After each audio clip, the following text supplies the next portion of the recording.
Hello. So I'm doing what is actually a very old piece, a collage week of that, and I'm doing it on the laptop again because it's easier to do it. I can zoom in better, and also to show that I've actually, after over 27 years, actually finally come up with the title for this because up until today it's always said untitled, and in this is actually one piece in the art pirate book that said untitled. It always feels a little unsatisfying to me to actually have them not have a title on them. And this was a rule. This is a rule where, because as I've said in another video, the Art of Power book is now out of print with some issues I had with KDP, and I could have just restarted. I could have resold that through Lulu, which.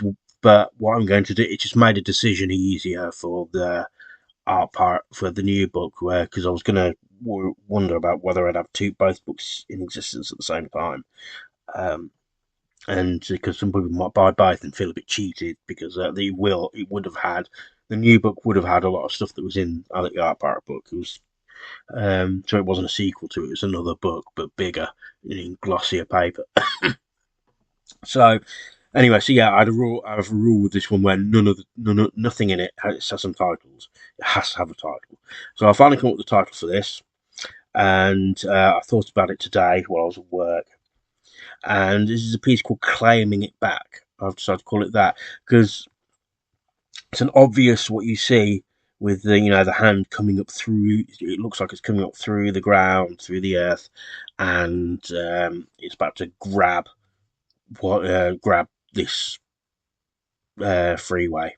We call it a motorway, but we don't really have many of them like this in this country. In the UK, I don't think there's definitely an American one.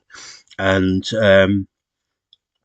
where I got these sources from, this hand will come from vintage, probably vintage National Geographic, no doubt, because of where they got this kind of advert from. It's actually a Marlboro advert, so that's how vintage so it would be fairly vintage because I don't know whether you can still advertise tobacco products in America. You certainly cannot in the UK.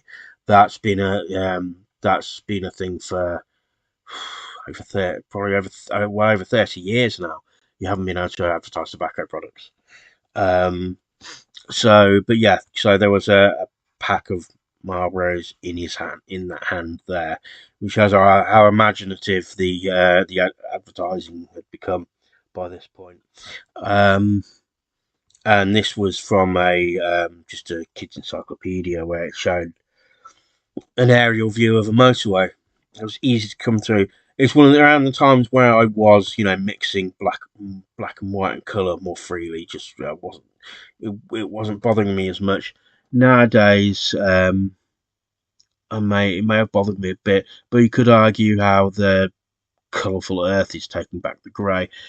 One thing I would have done differently is there was no need to really. There's no need to preserve this bit of motorway here, so this bit of road here, because it's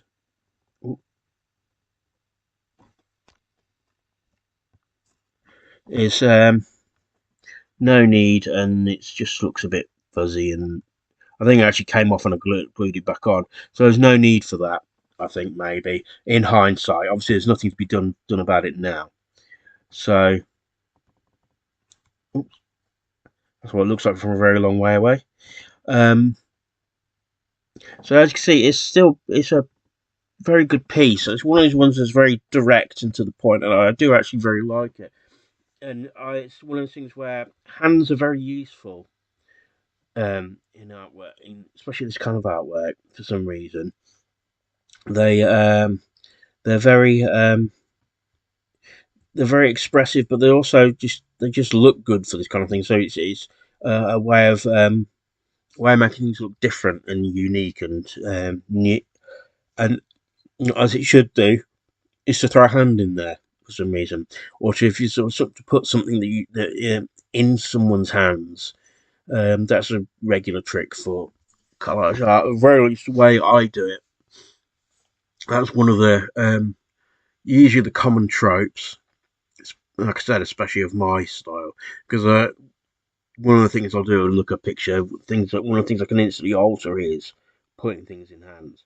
Now I wonder if I should actually continue to do that because it's a question of it adds to the question of is it part of your style or is it something you're doing too much or some of your signature style or something you're doing too much. But that's what I do when I look at a picture. I can't, and I don't know if this is common for other collage artists. And tell me in the comments if it is that I cannot look at a picture they're the same way again anymore. I always analyze what I could do. My head will go to what I could do to change it because I've been doing this for so long. So this one's from 1997, and I've been doing it for a little bit before then. Yeah, it's just these. It's around this era.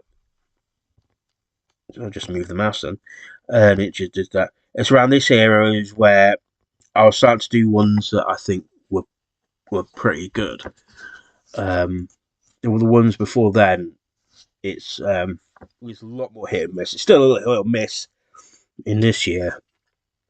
It wasn't until maybe the very late 1990, 1999 or some 98, 99 or something like that, and the early 2000s where I started to come up with stuff that was really good.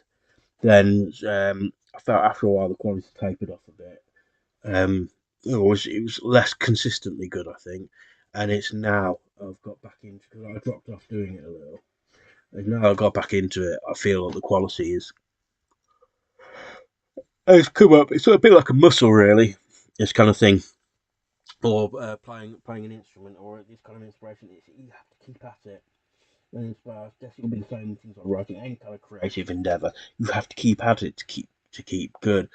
Um, so that's how this is there. But I'm very proud of this older pieces. Yeah, uh, this if it was a person was really easily be old enough to be having children by now at that age. Maybe. But so yeah, I mean, I scanned it in a bit ago. Thankfully, it's not actually. This isn't actually newsprint. Like I said, this is a kid's book. So there hasn't been the kind of yellowing you would get from newsprint. But I scanned this in a long time ago anyway. I just didn't. I was just didn't use a physical original. Partly out of laziness, I just didn't want to do the camera setup and go and find the damn thing. Because I have about 4 or 5 folders, ring binder folders of artwork, and 2 big artist folders to look through. So that shows how much work I've done over the years, and then there's all the digital pieces. So I've been doing a lot more the recent 5 or 6 years because there's a point where if I look at the art of the folders stuff I've scanned in or done, there's like one year where it's like about one piece, and there isn't really anything in the physicals where I really seriously dropped off for a while. So I'm glad I'm back doing it now. I'm happy to do that. Gives you something to do, and I'm buying even more source material. My studio room is starting to fill up a bit, so I might have to put some stuff back up in the attic again, and certainly make some more, which I will be certainly doing, and you'll see more of that. So let me know what you think of this. If you think it's a good piece, I like it. I think it makes a good poster as well. I can't remember if I've actually made put it up for any of my print on demands as a poster. If not, I would. It certainly make a good display one, I think. And it's almost kind of almost like a companion piece to Hand of Doom, I think, because of the whole thing with the hands. Although the hand in Hand of Doom it's not an actual physical hand. You'd think it was like an African person's hand, the colour is, but it's actually, I think it's some kind of bronze statue of a hand. Um, so since this is an old Marlboro advert, of course it's going to be discoloration. Um, but so yeah, it's good to see all the different kind of hands you can use because, like I said, they're useful in for my artwork. I think they're very good to work with, very interesting to work with. Um, so there's a lot of things you can do with them. Apologise for yawning. So let me know what you think, whether you like it. My description has my merch links in it, which are from my link tree. My link tree has my merch links in the description. And like, share, and subscribe, please. And thank you for making it this long into the video. And I shall speak to you soon. Thank you.